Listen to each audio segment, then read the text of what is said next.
E allora mentre si stava sul set si scherzava con Marcello Mastroianni. Marcello, ma sto film di che parla? Lui mi ha detto, e che ne so?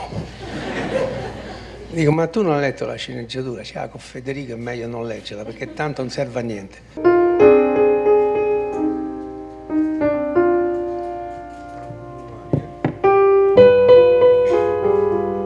Lavorare con Fellini e sapere che sopra c'erano tutti 18 film di Nino Rota, fra l'altro con una musica più bella dell'altra. L'unico imperativo, avviso che mi sono dato è non cercare di portare la tua cifra, non pensare adesso arrivo io, si cambia, no, ho cercato di seguire le sue orme, certi cromatismi, certi riferimenti a certe canzoni. Il pianoforte è importantissimo nel cinema, non solo quando lo sentiamo, perché in alcuni film c'è il pianoforte, in molti non c'è il pianoforte, ma il pianoforte, almeno per come si faceva la musica fino a qualche anno fa, la musica del cinema, era proprio lo strumento di comunicazione fra il compositore e il regista. Si facevano ascoltare la musica suonata al pianoforte, era la macchina da scrivere del compositore, pure se uno non è un grande pianista, io non sono per niente un grande pianista, quella serve per comunicare, per scambiarsi le idee, le sedute al pianoforte.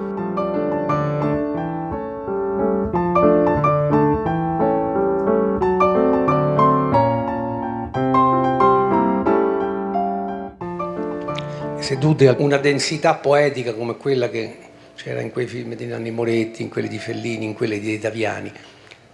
Non c'è da bluffare, non c'è da recitare, c'è di andare alla sostanza, trovare quello che di poetico c'è in quel film, come si può mettere in musica, aiutare con la musica. Quindi la risposta è semplicissima, bellissima, era bellissimo lavorare al pianoforte con Nanni.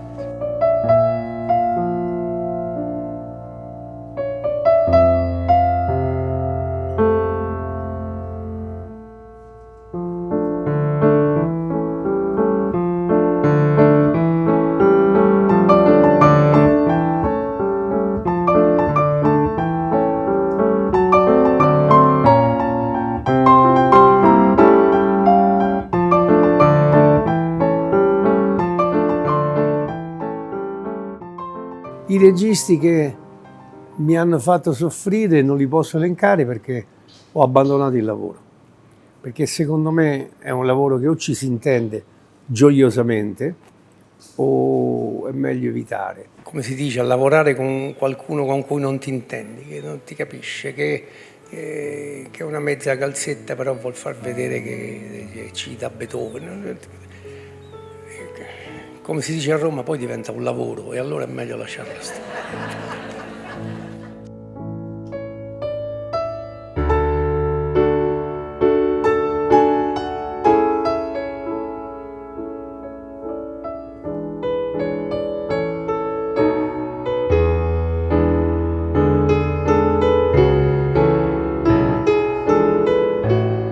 In aeroporto ho visto uno che guardava un film sul telefonino, così, stava così e guardava un film.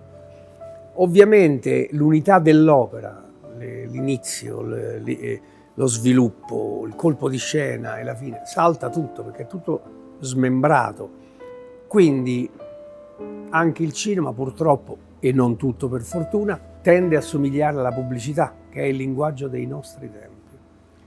Il linguaggio dei nostri tempi è figlio della pubblicità, inquadrature brevi, poco senso razionale, molto senso intuitivo, emotivo, scarti continui, senza soffermarsi, e tanta estetica, stile, cinema da stilisti. Non tutto, ripeto, perché gli artisti continuano ad essere artisti, però la gran parte della produzione mi sembra che vada verso quella direzione.